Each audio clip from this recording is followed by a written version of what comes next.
হ্রদের শান্ত জল চিরে একে একে ঘাটে ভিড়ছে গরু বোঝাই ইঞ্জিন চালিত নৌকা। ঘাট ছুঁই ছুঁই করতেই শুরু হচ্ছে ব্যাপারীদের হাঁকডাক। ঈদুল আজহাকে সামনে রেখে পার্বত্য জেলা রাঙামাটির পশুর হাটগুলোতে এখন এমনই ব্যস্ততার চিত্র। দুর্গম পাহাড়ের খোলা পরিবেশে প্রাকৃতিকভাবে জন্মানো ঘাস আর লতাপাতা খেয়ে বড় হওয়া এসব দেশি গরুর চাহিদা এবার তুঙ্গে। বিশেষ করে লাল চাটগাইয়া জাতের গরুর প্রতি ক্রেতাদের আকর্ষণ সবচেয়ে বেশি। গরুগুলির দাম মনে হচ্ছে একটু বাড়তে যাচ্ছে, কমসে কম 20-30,000 40,000 টাকার মতো পার্থক্য আছে।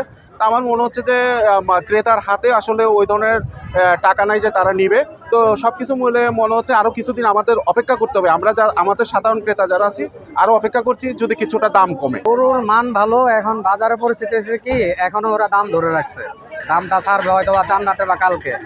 এখন যে দাম বলতেছে এগুলো এক একটা গরুর মধ্যে 30,000 40,000 টাকা বাড়তি বলতেছে।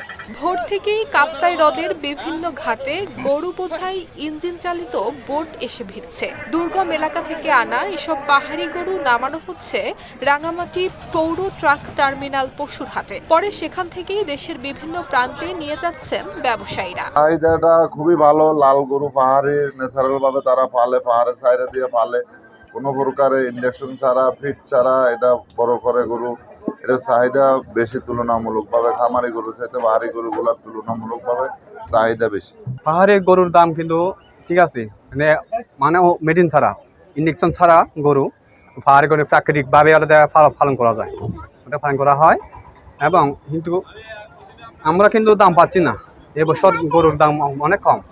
তবে হাটে দাম নিয়ে ক্রেতা আর বিক্রেতার মধ্যে দেখা গেছে মিশ্র প্রতিক্রিয়া। বিক্রেতাদের দাবি চাহিদা থাকলেও ক্রেতারা গত বছরের তুলনায় দাম কম বলছেন। 12টা গরু আনছি, 3টা গরু বিক্রি করে দিছি।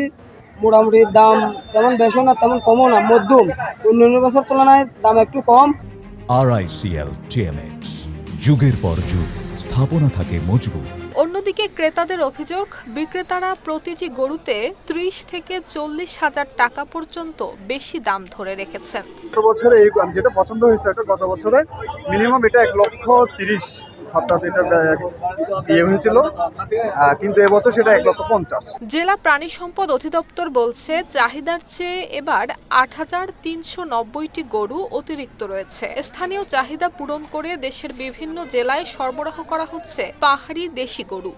বরাবরের মতোই প্রতি বছর এবছর ভেটেরিনারি মেডিকেল টিম থাকে প্রত্যেকটি পশু, যেটা স্থায়ী পশু হাট এবং সরকার কর্তৃক অস্থায়ী, যেটা আমাদের সরবরাহ করা হবে। এদিকে ঈদকে সামনে রেখে ক্রেতা বিক্রেতাদের নির্বিঘ্ন লেনদেনের জন্য হাটগুলোতে নেওয়া হয়েছে কড়া নিরাপত্তা ব্যবস্থা। কোনো ধরনের যদি ছোটোখাটো কোনো বিষয় যদি কমপ্লেন আসে, এটা আমরা দ্রুত অ্যাটেন্ড করছি এবং দ্রুত এটা সমাধানের ব্যবস্থা করে যাচ্ছি। আমি আশা করব যে আগামী 28 যে মে পবিত্র ঈদুল আজহা, এই ঈদুল আজহাটা সুন্দর হবে, শান্তিপূর্ণ হবে। নুসরাত জাহান মেহেক, ঢাকা পোস্ট।